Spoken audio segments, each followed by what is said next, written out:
Et si je vous disais qu'une seule attaque pouvait faire trembler toute une économie continentale? En une nuit, les prix du gaz en Europe ont explosé de 35%.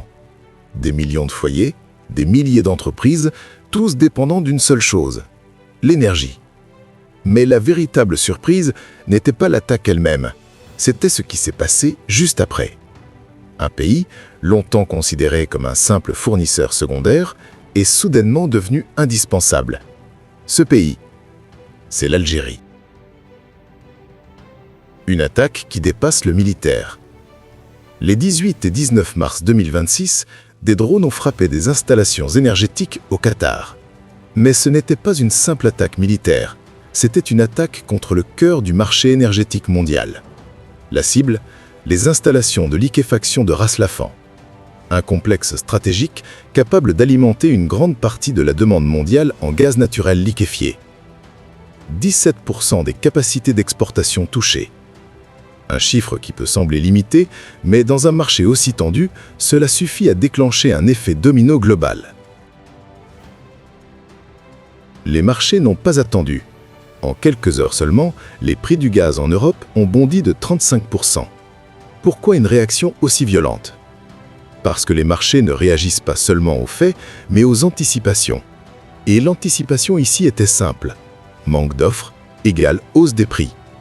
Les traders ont immédiatement intégré un scénario de pénurie. Et dans ce type de situation, la peur devient plus puissante que la réalité. Résultat, une flambée des prix et un retour brutal de l'incertitude. L'Europe face à ses failles. Dans les capitales européennes, la question n'était plus théorique, elle devenait concrète. Peut-on encore garantir l'énergie? Les industries vont-elles ralentir? Les citoyens vont-ils payer le prix? Car l'Europe dépend fortement d'importations, et pendant des années, elle a construit son modèle sur des hypothèses fragiles. Stabilité géopolitique, sécurité des routes maritimes, diversification limitée, transition énergétique rapide. Mais une seule crise a suffi à exposer la vérité. Le système n'était pas prêt. Une dépendance dangereuse.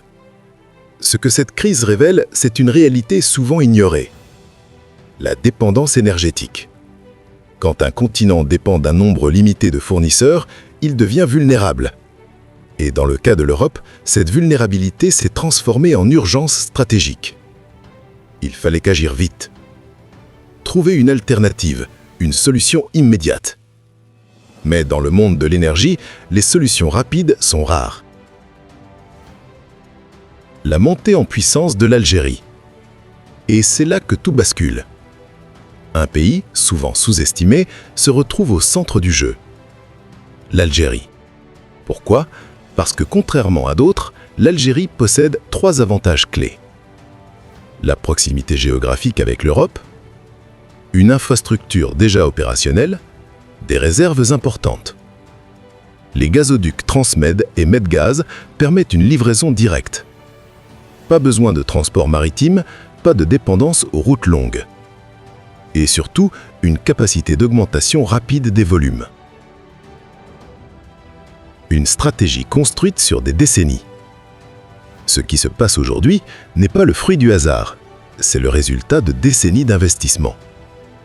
Développement des infrastructures, maintien des capacités d'exportation, gestion des réserves. Pendant que certains misaient tout sur le court terme, l'Algérie construisait une vision à long terme. Et dans les moments de crise, ce sont ces choix qui font toute la différence. Le rapport de force change.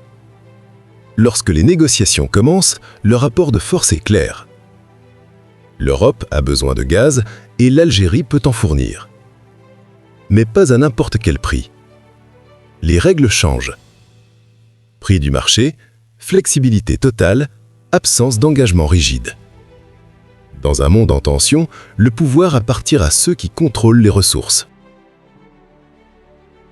Une nouvelle réalité géopolitique. Cette crise redéfinit les équilibres mondiaux. Car l'énergie n'est pas seulement une ressource, c'est un levier stratégique. Pour l'Algérie, influence accrue, attractivité économique, rôle central dans la région. Pour l'Europe, pression économique, inflation, remise en question stratégique. Conclusion. Une chose est désormais claire. Le monde entre dans une nouvelle ère. Une ère où la sécurité énergétique devient prioritaire, la géopolitique influence les marchés et les ressources définissent le pouvoir. L'époque de l'énergie facile est terminée. Mais une question reste ouverte. Sommes-nous prêts pour les crises énergétiques de demain ou allons-nous répéter les mêmes erreurs? Dites-moi votre avis en commentaire. Et abonnez-vous pour ne rien manquer des prochaines analyses géopolitiques.